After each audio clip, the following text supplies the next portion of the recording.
Hey, this is Stefan from Lush&SaltyAquariums. I hope you can hear me. I'm talking softly, sheltering in place, family in other rooms. You get the drill. This is a close-up look at my 15-gallon Fluval cube. I'll pan out so you can get a sense of it. I've done videos on this tank before. I find that I have to get in close to avoid that reflection. I get reflection on this tank daytime, nighttime, lights on, lights off. There's just too many sources for it to happen, so I beg your pardon. But we're looking at mostly Tetras. That's what this tank has turned into, happily. I've got Ember Tetras, gold neons, neon Tetras, both jumbo and small sized. I've got a couple gold Tetras, there's one, or the brass Tetra, there's another. I've got a few random other types of fish in here, not insignificant, Corydoras, different species, different kinds. They're obviously closer to the bottom. There they are. And there's that reflection. I've got cherry shrimp in here, but mostly it's a Tetra tank, and or you could call it a jungle planted tank.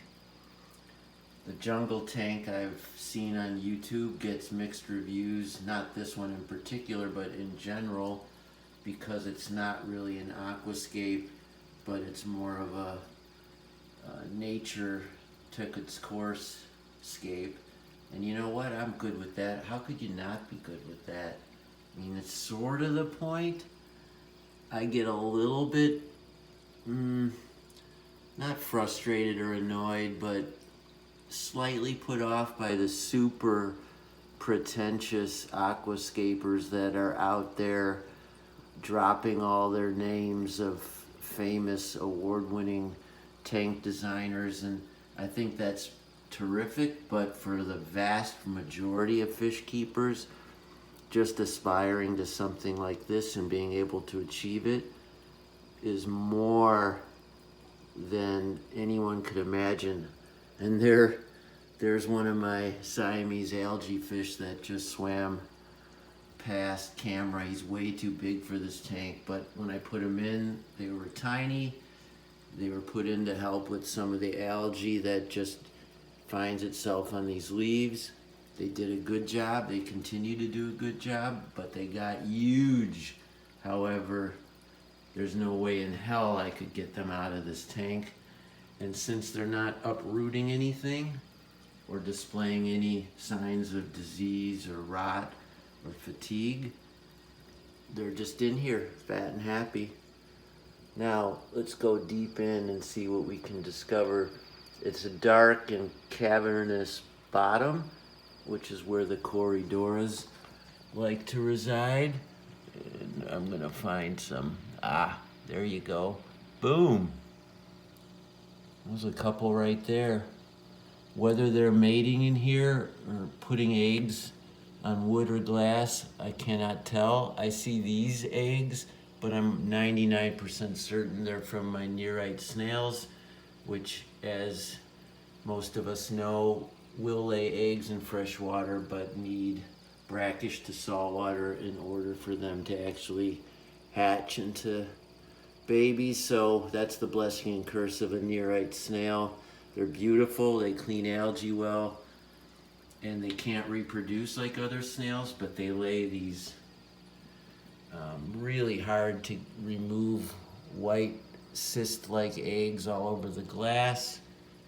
And there you see a sense of that kind of tank pollution, but again, it's part of the natural aquascape, so you sort of get used to it, and I'm not obsessed with removing it.